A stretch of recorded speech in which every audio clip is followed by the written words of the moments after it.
Maharashtra 39 news network. सत्य बातमी, ठाम भूमिका. राज्य सरकारी कर्मचाऱ्यांच्या संपाचा नंदुरबार जिल्ह्यात फटका.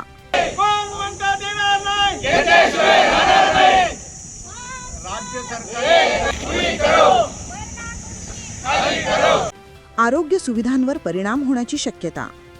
महसूल, आरोग्य आणि शिक्षण विभागातील हजारो कर्मचारी संपावर. कार्यालये पडली ओस.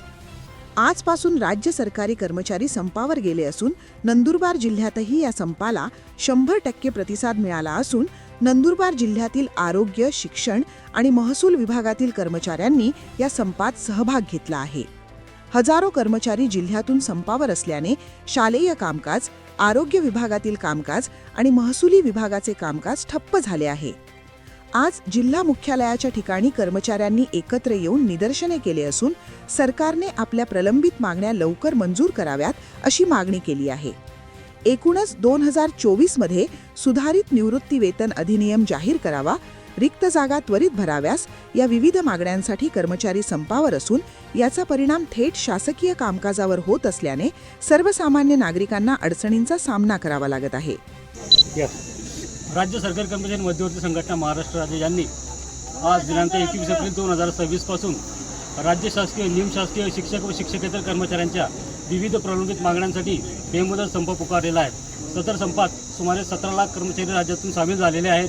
या संपात आमच्या प्रमुख मागण्या अशा आहेत की राज्य शासनाने 2024 मध्ये सुधारित पेन्शन योजना त्या GR काढलेल्या आहेत. तथापि या सुधारित पेन्शन योजनेच्या अटी शर्ती काय आहेत, त्याची रचना कशी आहे, या गोष्टींची माहिती देणारी अधिकृत अधिसूचना अद्याप शासनाने काढलेली नाही. तर ती शासनाने लवकरात लवकर काढावी आणि कर्मचाऱ्यांचा संभ्रम दूर करावा.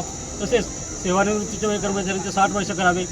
आज राज्यामध्ये सुमारे 1.5 लाख कर्मचारी भरती बाकी आहे, तर ही भरती शासनाने लवकरात लवकर करावी. IPCचा एक सेक्शन 353 जो आहे तो शासकीय कर्मचाऱ्यांच्या संरक्षणाच्या संदर्भात आहे. तर हा IPCचा 353 सेक्शन लवकर त्यांनी नॉन बिलेबल करावा आणि कर्मचाऱ्यांना संरक्षण द्यावं, ही आमची एक मागणी आहे. शिक्षकेतर कर्मचाऱ्यांना 10, 20, 30चा लाभ लवकरात लवकर जाहीर करावा, ही देखील आमची महत्त्वाची मागणी आहे. तर अशा आमच्या महत्त्वाच्या मागण्यांसाठी आम्ही आजपासून बेमुदत संपात सामील झालेलो आहोत. आमची प्रसारमाध्यमांच्या माध्यमाने शासनास विनंती आहे की आपण लवकरात लवकर आमच्या संपाची दखल घ्यावी आणि समन्वय समितीला चर्चेसाठी बोलवून त्याच्यामध्ये ठोस निर्णय घेऊन ठोस कार्यवाही करावी. त्याशिवाय राज्यव्यापी संप थांबणार नाही असं आम्ही आपणास जाहीर करू इच्छितो. धन्यवाद. संपामुळे महाराष्ट्रातलं संपूर्ण कामकाज ठप्प झालेलं आहे. कारण या संपामध्ये राज्यातले महत्त्वाचे विभाग जे आहेत ते सामील झालेले आहेत. यात प्रामुख्याने महसूल विभाग, आरोग्य विभाग, शिक्षक विभाग, जिल्हा परिषद, पंचायत समिती असे वेगवेगळे विभाग सामील आहेत. त्याच्यामुळे निश्चितच त्याचा परिणाम राज्यात होणार आहे. महाराष्ट्र 39 न्यूज नेटवर्कसाठी अभय पाटील, नंदुरबार.